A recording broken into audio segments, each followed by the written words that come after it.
I like questions, and the reason I like questions is because they lead to answers. I've always been a fan of games and Pokemon, and I had the question of how difficult it would be to beat Shining Pearl with pure water type Pokemon. For this first little bit of the video, I would like to go over the rules of this run. The most important rule is that I can only use Pokemon whose type is only water. Other type attack moves are okay, but the only type must be water. In order to finish this challenge, we must beat each gym leader and defeat the Elite Four and Champion. Some minor rules for this run include catching other Pokemon is fine, however we cannot use them if their type isn't pure water. Those Pokemon will be put into the PC box to live out their days being forgotten about. No cheating and exploiting, and that's about it for the rules. So let's discuss the run properly. This run will be completed on Shining Pearl using a fresh save file, and with that, let's get into the run. I begin the run by leaving Twin Leaf Town to visit Lake Verity. I would like to mention that while this run in my eyes would be considered after we complete the Elite Four and Champion, I will then attempt the post-game content. With that, we reach Lake Verity and get our starter, which will be Piplup. Piplup is pure water and will be the MVP of this run, as he will be my only team member for a while and one of the few Pokemon that I will have available to use in this run. After defeating 2 Starly, we get a visit from Dawn, one of the professor assistants. She runs off with Chimchar, and we are tasked with visiting the professor. After making our way to Sand Gym Town, after a pit stop back in Twin Leaf, we are taught how to catch Pokemon, and our journey begins here. I will be battling every trainer on every route, however I will not be recording every moment of the run, so my levels might differ from clip to clip. With that being said, we head into Jubilife City, we gain our Poké-Edge, and we battle a rival on the way to Orboro City. This fight goes about how you would expect. Our rival begins with this new Starly, and I begin with Piplup. The battle goes back and forth, but I emerge the victor, defeating his withdrawn Turtlemon. After some journeying through a cave and defeating some children and adults, these flippers are rated E for everyone, we reach Orboro City. Now there are a couple things we need to do in this city besides just beat the gym leader.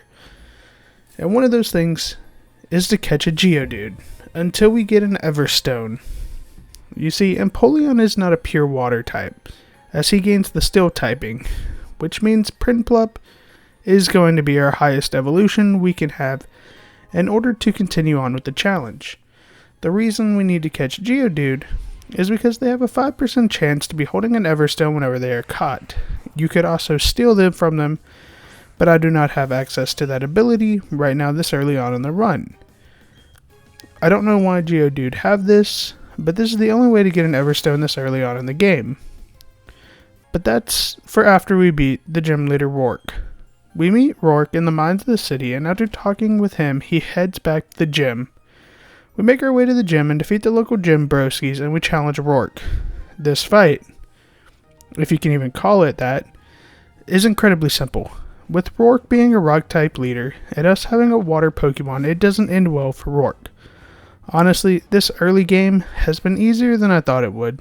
However, shortly after beating the gym, our Piplup evolves, and we get our first final evolved Pokemon. Now that Piplup has evolved, we now need to get that Everstone. I continue to catch Geodudes until I get one, and with that, we're done with Orboro. After returning to Jubilife City, we encounter Team Galactic Grunts. We battle them with Dawn, and we are told to head to Floroma Town. After reaching Floroma Town, we receive the free Mew and Jirachi, and banish them to PC Prison, and we head toward the Valley Windworks. Once arriving at the front door, we battle another Grunt, and he tells us we need to head to the meadow to get the key. After heading to the meadow and beating up more Grunts, we get the key and return to the building. Now at this point in time, I was worried that we might have hit our first brick wall. Commander Mars is within the Windworks, however after healing Prinplup up 1,000,000 times and dealing damage when able, we beat Mars and remove Team Galactic from the premises. Heading up the route from the Valley Windworks, we reach the forest, and we meet a trainer named Cheryl. There isn't too much to talk about with the forest, other than I nearly got beat by an Abra, but after making our way through the forest, I ran through the grass before entering the city and encountered a Buizel. I then proceeded to catch Buizel, and he becomes a new member to the team. Weasel is pure water, and so is his evolution, so I gladly welcome him aboard. After catching Weasel, I head towards the gym and beat all the trainers inside with ease, and then I attempt to face Gardenia. Keep in mind, Gardenia is the grass-type gym leader, and our team is pure water. This fight goes terrible. Her first two Pokemon, Cherubi and Turtwig, are not much of a problem and go down pretty easy. However, Roserade takes my team out easy using Grass Knot. It's pretty clear that as of now I am unable to defeat Gardenia, so I decide to grind in the Grand Underground. While grinding in the Grand Underground, I catch two more members of the team, a Shellos and a Psyduck. As well as grind more Everstones, a Shellos is going to need one. After grinding for some time, I attempted Gardenia again. This second fight doesn't go as bad as the first. With my higher level, I can take more hits. However, I still don't win this one. I need a change of tactics. Attempting Gardenia again, I use the X attack and X defense I had picked up prior and am able to knock out her first two Pokemon in one hit.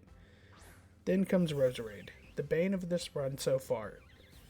It's actually not that bad. With my defense higher, Grass Knot, the move that's been taking me out, isn't dealing as much, and I am able to win with Prinplup alone. This was an amazing feeling. However, our time in this city is not up, as we need a bike to continue on, and the bike store owner is trapped with Team Galactic. This is when you would fight Commander Jupiter. This fight isn't at all that tough, and we're able to beat it in one go.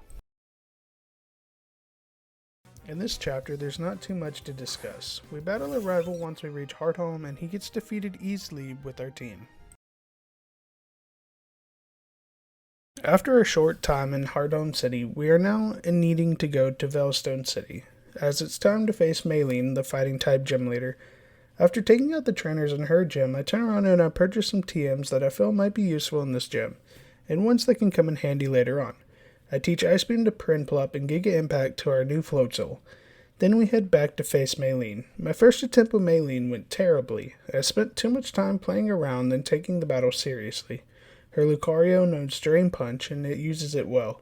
After attempting the battle a second time, I start off by pumping my Prinplup with X Attack and X Defense, and just like Gardenia, I am able to beat Maylene with only my starter. After leaving the gym, Dawn tells us that she dropped her Pokédex and needs help getting it back from Team Galactic. We get it back and make our way to Pastoria City. The next gym leader on the chopping block is Crasher Wake.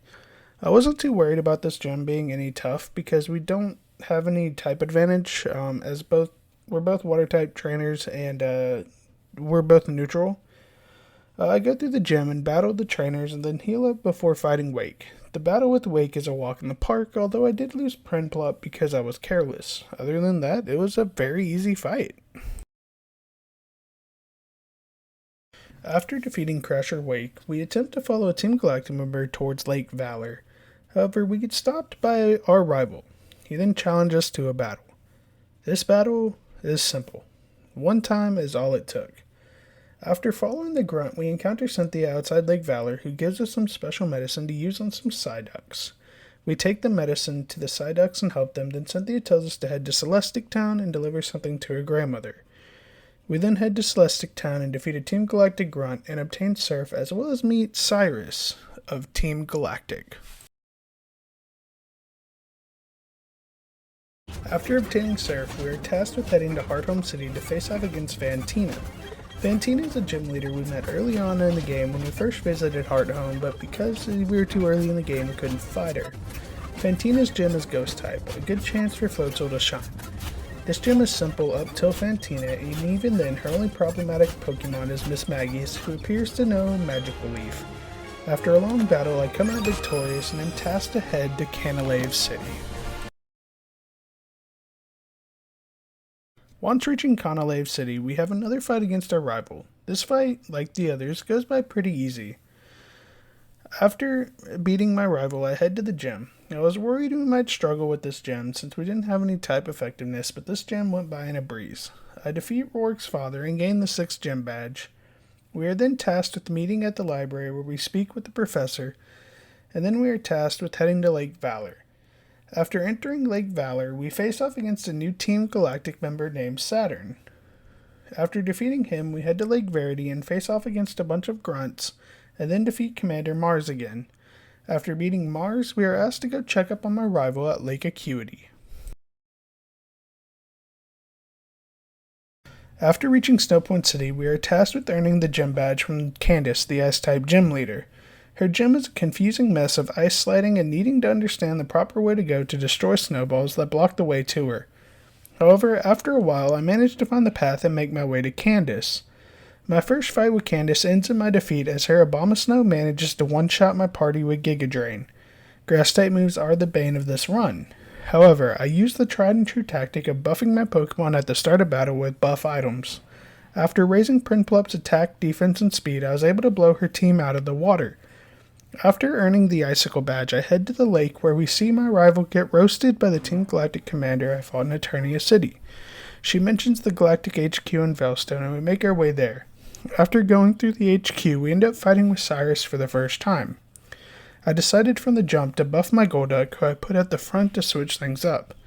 This fight goes like the rest of them. His Pokemon can't keep up. He then tells me to step onto a warp panel to free the 3 lake spirits. Once reaching them, we fight Saturn again. His Alakazam lowers my accuracy while I buff my defense and attack, which causes me a headache, but in the end we prevail. And now we're off to Mount Coronet and to the Spear Pillar.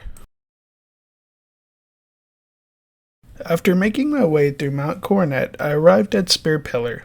I then have to battle 2 grunts and then both Commander Mars and Jupiter. Both of them go down easily, however my Golduck gets knocked out from being careless. But the fight with Cyrus here was bullcrap. Every hit his Honchkrow managed to get off was a critical hit. I'm not sure if they made it that way on purpose to add difficulty, but it's not alright. Aside from his Honchkrow, the rest of his party is easy to bring down. After defeating Cyrus here, Team Galactic leave and we are asked by the professor to calm Palkia. After using the Master Ball on Palkia, we are then tasked with heading to Sunny Shore City. After finishing our job at Spear Pillar, we then head to Sunny Shore for the 8th gym badge. Upon arriving, we meet Flint of the Elite Four, who asks us to give the gym leader a battle of the ages so that he can get his love of battling back. Once reaching the gym, I face off against the other trainers and then reach the gym leader. This fight, the first time around, goes about as well as you would expect. His Octillery wipes my team out. Coming back, I buff my stats on his Ambipom and wipe the floor with his team. Next up, the Elite Four. After reaching Victory Road, I make my way through and reach the Pokemon League. After arriving, my rival challenges me to a battle. After finishing the battle, I made my way to face the Elite Four. My first run went terribly. I mostly went in to see what was waiting for me and kinda expected the loss. After going back and buffing my Prinplup with drugs, I made my way through the Elite Four until I reached Lucian. This fight went terribly.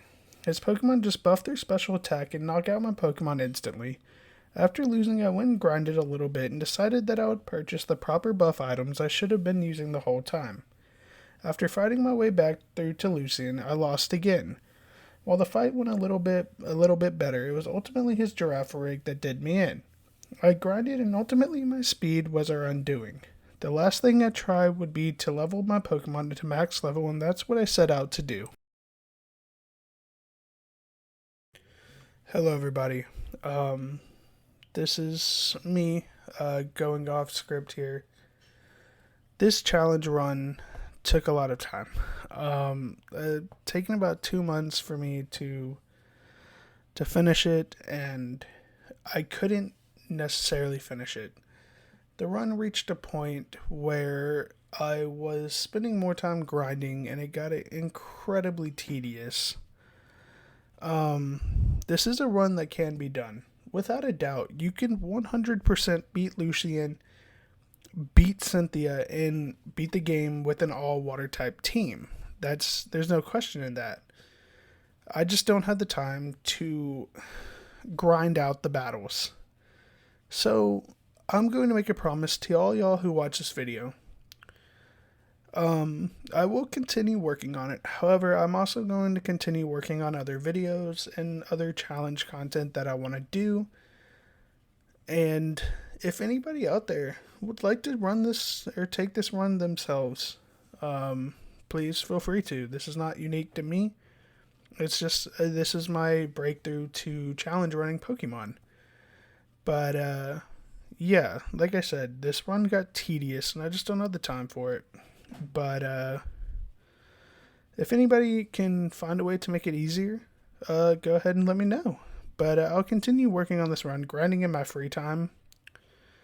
And once I beat Lucian and I beat the Elite Four, I will release an update video detailing all of that. But I just want to say thank you guys for watching, and I hope you guys have a wonderful day. And goodbye.